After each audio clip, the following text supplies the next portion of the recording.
Hello दोस्तों, हिंदी की बिंदी channel में आप सभी का स्वागत है। तो दोस्तों, आज के इस वीडियो में हम बात करेंगे भक्ति काल के बारे में कि भक्ति काल का जो उद्भव है और विकास है, यानी कि इसकी शुरुआत जो है किस प्रकार से हुई, कहाँ से हुई। क्योंकि परीक्षा में आपके हर प्रकार के प्रश्न पूछे जाते हैं और जब तक आपको उसकी शुरुआत नहीं पता होगी, आप वो प्रश्न कैसे करेंगे। ठीक है, तो इसलिए हम इसके बारे में संपूर्ण डिटेल जानेंगे। आगामी परीक्षाओं के लिए ये सारे टॉपिक यानी हिंदी साहित्य का इतिहास, जिसमें आप आदिकाल, भक्ति काल, रीति काल और आधुनिक काल के बारे में पढ़ते हैं।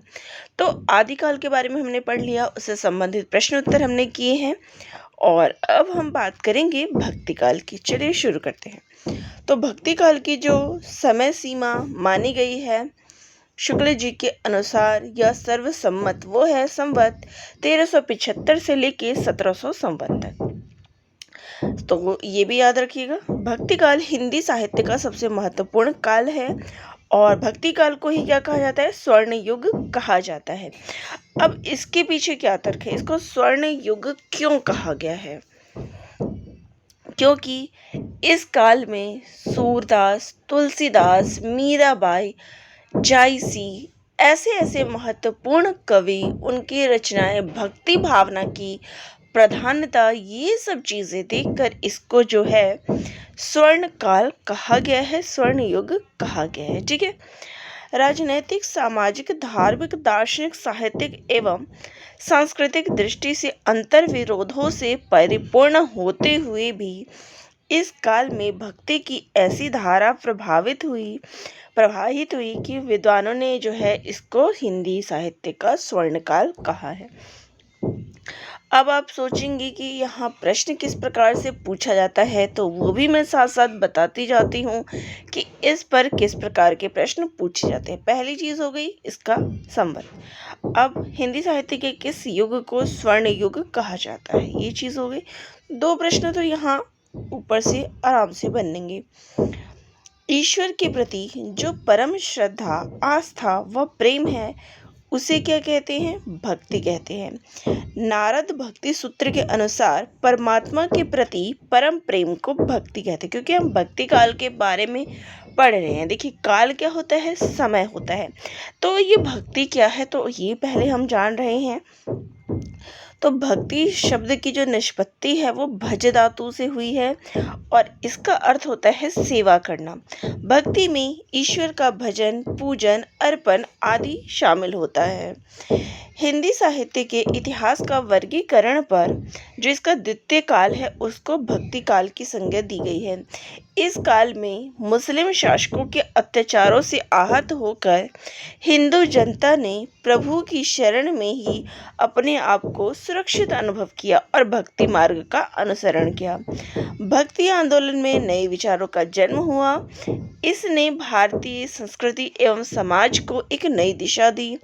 इस आंदोलन ने एक ओर मानवीय भावनाओं को उभारा तो वहीं दूसरी ओर व्यक्तिवादी विचारधारा को सशक्त बनाया, जिसमें भक्ति के माध्यम से ईश्वर से संपर्क स्थापित करके सदाचार, मानवता, भक्ति और प्रेम के महत्व को प्रतिपादित किया।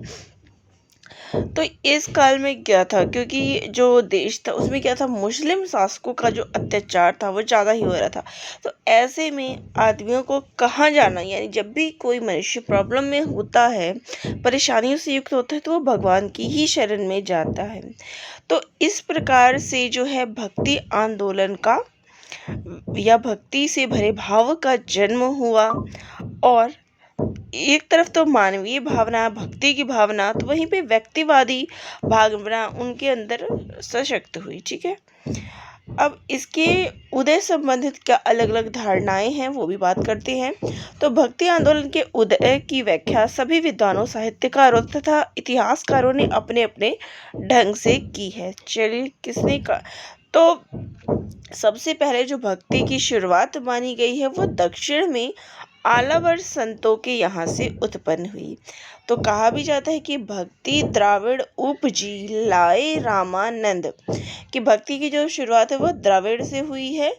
ठीक है, तो आलवर संतों के द्वारा जो है इसकी शुरुआत मानी गई है। रामानंद मानते थे कि ईश्वर की भक्ति करने का अधिकार जो है सभी वर्गों को समान रूप से होना चाहिए, लेकिन ईश्वर की भक्ति तभी प्राप्त हो सकती है जब ईश्वर का सच्चे मन से ध्यान किया जाए। भक्ति का जो स्रोत दक्षिण भारत से धीरे धीरे उत्तर भारत की ओर आ रहा था, उसे राजनीतिक परिवर्तन के कारण शून्य पड़ते हुए जनता के हृदय क्षेत्र में फैलने के लिए पूरा स्थान मिला। रामानंद रामानुजाचार्य की शिष्य परंपरा में हुए और उन्होंने रामानंदी संप्रदाय खड़ा कर दिया। तो इन्होंने जो है मतलब ये द्रविड़ जो हमारा परिवार है दक्षिण भारत का, ये वहाँ से भक्ति को अपने यहाँ उत्तर भारत की ओर इन्होंने इसका प्रचार प्रसार किया। इनके द्वारा जो है रामानुजाचार्य की शिष्य परंपरा में ये हुए थे और इनका संप्रदाय क्या है? रामानंदी संप्रदाय। इन्होंने विष्णु के अवतार राम की उपासना, अब राम से तो याद रख सकते हैं कि रामानंदी संप्रदाय कौन सी राम की उपासना पर बल दिया। इन सभी का मूल उद्देश्य ज्ञान के साथ भक्ति का तादात्म्य स्थापित करना था। अब सभी जो विद्वान हैं उनके अलग अलग मत है, क्या कहते हैं चलिए। तो भक्ति आंदोलन के उदय के संबंध में सब विद्वानों के क्या मत है, चलिए देखिए। सबसे पहले शुक्ल जी के अनुसार भारत में मुसलमानों का राज्य स्थापित होने के बाद हिंदू जनता की हताश, निराश एवं पराजित मनोवृत्ति का ईश्वर की ओर उन्मुख होना स्वाभाविक था। अब इन पॉइंट्स को भी देखिएगा क्योंकि कई बार आपसे पूछते हैं शुक्ल जी के या अन्य विद्वानों के कथन। हिंदू जनता ने भक्ति भावना के माध्यम से अपनी आध्यात्मिकता श्रेष्ठ दिखाकर पराजित मनोवृत्ति का शमन किया। भक्ति का मूल स्रोत दक्षिण भारत में था और 7वीं सदी में आलवर भक्तों ने जो भक्ति भावना प्रारंभ की, उसे उत्तर भारत में फैलने के लिए अनुकूल परिस्थितियां भी प्राप्त हुई। तो ये कथन शुक्ल जी के थे। हजारी प्रसाद द्विवेदी जी के अनुसार भक्ति भावना पराजित मनोवृत्ति की उपज नहीं है।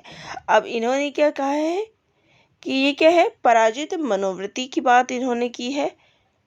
ये रहा कि पराजित मनोवृत्ति की बात, तो उसी बात का इन्होंने खंडन किया कि पराजित मनोवृत्ति की उपज नहीं है। हिंदू सदा से आशावादी जाति रही है। उन्होंने तर्क दिया कि किसी भी भक्त कवि के काव्य में निराशा को कोई पुट नहीं है। उन्होंने भक्ति आंदोलन को भारतीय चिंताधारा का स्वाभाविक विकास माना है। तो भारतीय चिंता का स्वाभाविक विकास ये हजारी प्रसाद द्विवेदी जी के द्वारा माना गया है।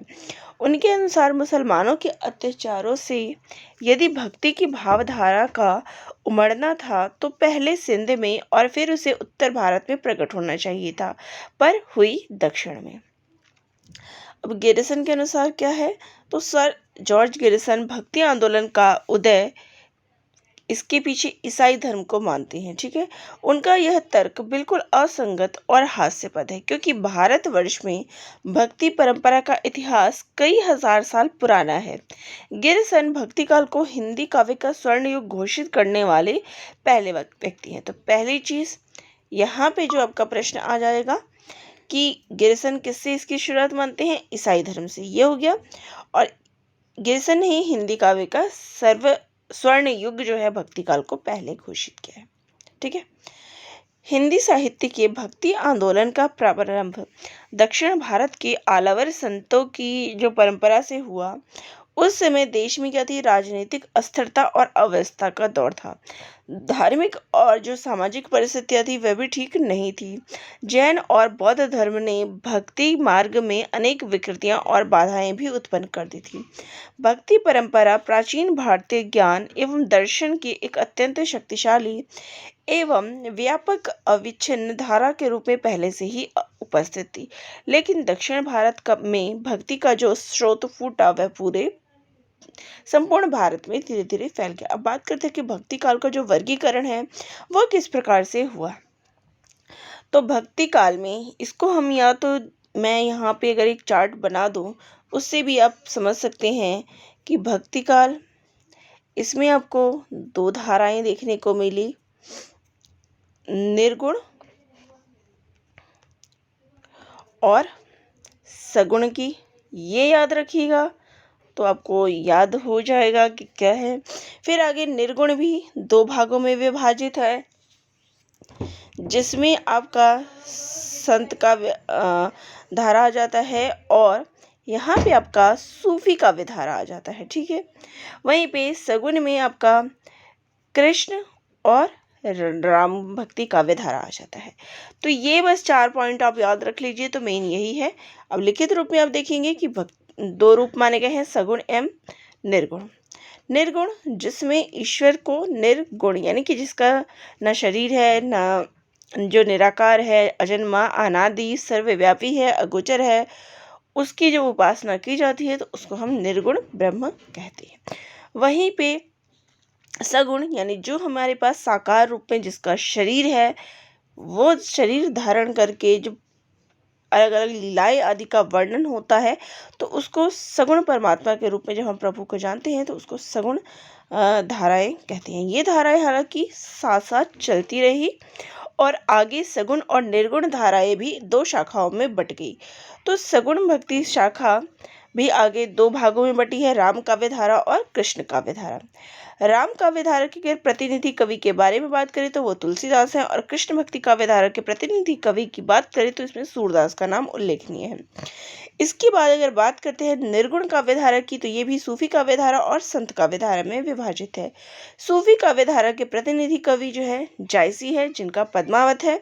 वहीं पे संत काव्य धारा, इसका अन्य नाम ज्ञान मार्ग की शाखा है और इसके प्रतिनिधि कवि कबीर है। ठीक है, तो चलिए आज के वीडियो में इतने ही। नेक्स्ट वीडियो में हम आगे की जानकारी जो है भक्ति काल से संबंधित इन 4 धाराओं को विस्तार पूर्वक पढ़ेंगे, इनकी विशेषताएं पढ़ेंगे, प्रवृत्तियां पढ़ेंगे जो कि परीक्षाओं में पूछे जाते हैं। तो वीडियो अगर अच्छी लगती हो तो चैनल को लाइक, शेयर और सब्सक्राइब भी करिएगा। आपके कोई डाउट हो तो वो भी कमेंट बॉक्स में कमेंट ज़रूर करिएगा। धन्यवाद।